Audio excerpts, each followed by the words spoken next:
Hey guys, Tracy Pelfer here. Let's get back to this stuff. I have a lot to share with you. A lot from today. Today alone, Denton and Lakeland, Crane in Memphis, and Mike Kekel 2 times in Graham have given me just so much to share with you. Let me just give you this tonight, and then we'll work on the rest. I've been trying to take some time over this holiday with my family. Let me remind you about the New Year's Eve greeting from Mike and Tanya. Here's how we do New Year's Eve, bubbly. Happy New Year! Eve! My wife and I put up I thought it was a cool video. We were having fun. Happy New Year's. And I start getting these texts. You're mixed bathing. Now, I have to agree. If someone sent him a text saying you're mixed bathing when it's him and his wife in their bathroom, but dude, it's you and your wife in your bathroom. Is nothing private or modest? I don't know. Shouldn't the pastor and his wife of the whole corporation, shouldn't they be the most discreet of all? What were we taught in school, Mike Kekel and Tanya? We were taught you may have the freedom to do things, but can all be done to the glory of God. He said we were having fun. I don't know if he means, it's kind of vague. Was he having fun making the video? Or was he having fun in the tub? Because if that's the case, then the case could be made that, well, people have fun in bed, couples, married couples, right? So why not just pull the covers up, the big quilt? It doesn't show the body, that's modest, a modest quilt. A big old holiness, outward holiness, Amish style quilt, like really thick, covers everything. And wish people Happy New Year from there, or good night. Just wish them a good night. Have a good night. God bless you. And then you can punctuate it by leaning over and turning out the light, or saying whatever you do. Alexa, turn out the lights. I don't know. What would Jesus do? That's what I ask. What would he do? If somebody's going to ask him a question, ask him this. If it's okay, why did you take it down? Why isn't it still up for all to see? Publicly, like it was. What's the problem? And he loves to talk about how people who are out of his organization, his corporation, because they left, they're all. He said that recently. I shared that video. None are serving God. And yet, why are they the ones that find this behavior immodest? Why? Did no one in the organization find it immodest? Questionable behavior? Interesting. I said, what? I said, no one was there. This was my wife, and you couldn't see anything but our face. You're seeing more of me right now than you saw in that New Year's greeting.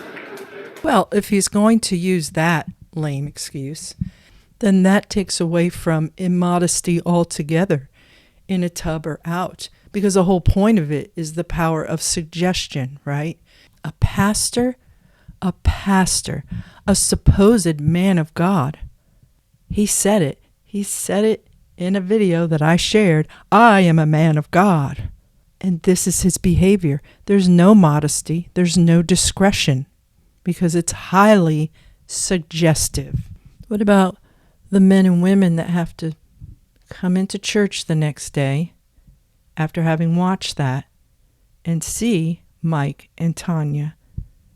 I don't know. Do they make eye contact with them? Does it not feel awkward? And here's something else I'm reminded of, because some of the women who were in the situation, who had been lambasted from the pulpit by their pastor, I don't believe it was Mike. I believe it was his father-in-law, the founder, R.W. Davis, one of the biggest blowhards of all. one of the biggest hypocrites of all. Many of you may remember that I shared some of the testimony of a lady named Mary who had the interview with the Bible scribe back when I first started this, like in June or something of 2023.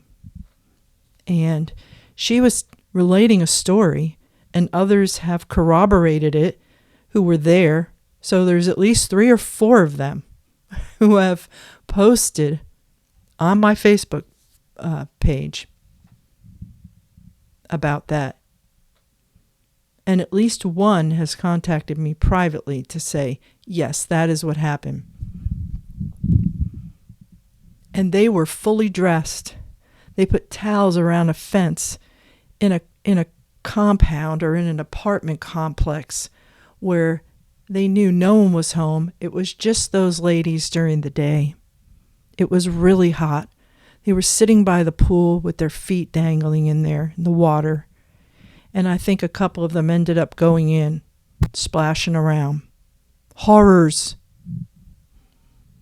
They did what seemed to be everything they should do because their consciences had been seared by the man of God, their pastor, to make them think they had done something displeasing to God and evil.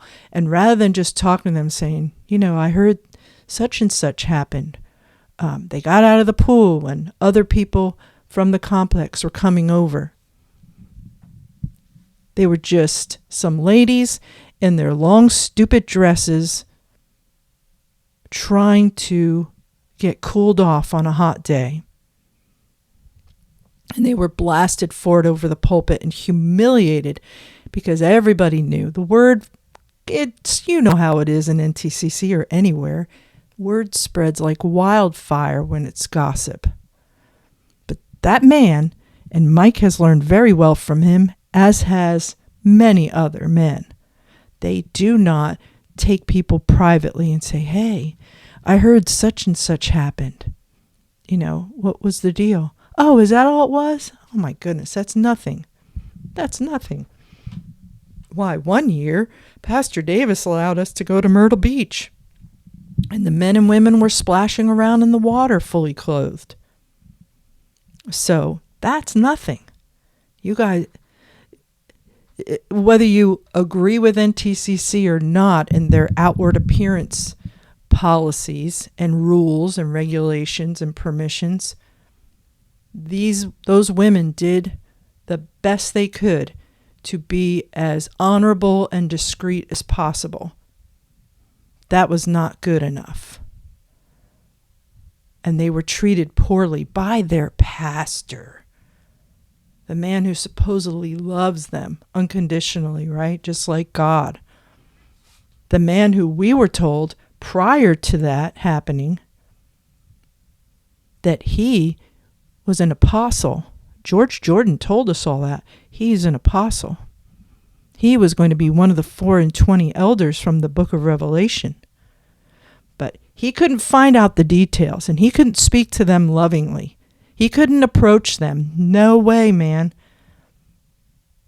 Because they loved the angry God from the Old Testament, and they are the Pharisees, and they are the ones who hold to the law.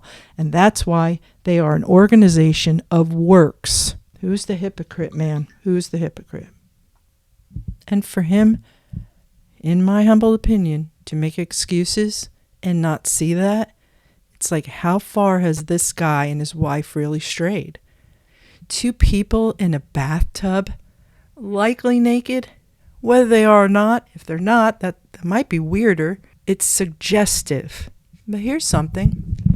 If it's okay, not a problem, then why don't all the pastors and their wives do that for the next holiday? Hey, February 14th is Valentine's Day.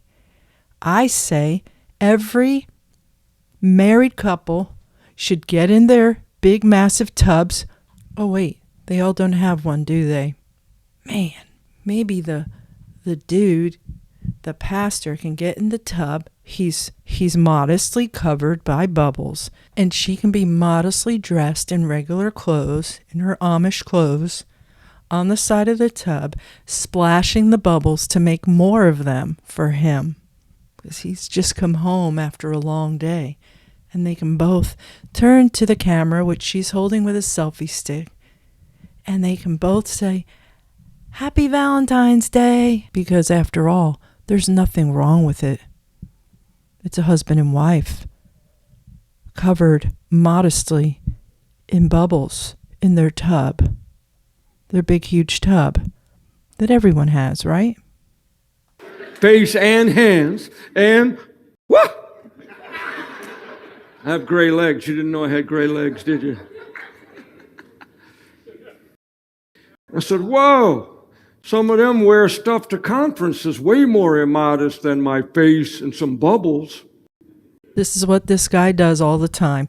He does not humbly accept any responsibility for maybe harming the conscience of those in his flock. No. You're wrong. You're wrong. You're the ones who come dressed to conference immodestly. You are. You're wrong. Not me. I'm not wrong. I'm a man of God. Just ask me. I'll tell you. I'll tell you everything. I don't lie. He doesn't humbly apologize to his followers or anything for making a mockery of the ministry, of God, of everything, of them. He's disrespecting them as well. Because does he expect someone to say, yeah, share that video, man, because you put it out publicly. Share it. Share it with your friends and family and show them what fun we are. We are cutting edge church. We are it. We are family. We are connecting. See, we're connecting our church family right into our bathroom. Yeah, right. On every hand. Well, be it known, I have no apologies for it. No apologies. Except that if you're offended, toughen up. I'm sorry you're offended, but I'm not sorry I did it. Here's how we do New Year's Eve, bubbly. Happy New Year! Eve! Be it known, I have no apologies for it. No apologies. Except that if you're offended, toughen up. I'm sorry you're offended, but I'm not sorry I did it. I'll leave the listeners with this. Where is the video now? If there's nothing wrong with it, it was posted publicly. Where is it? Why was it taken down?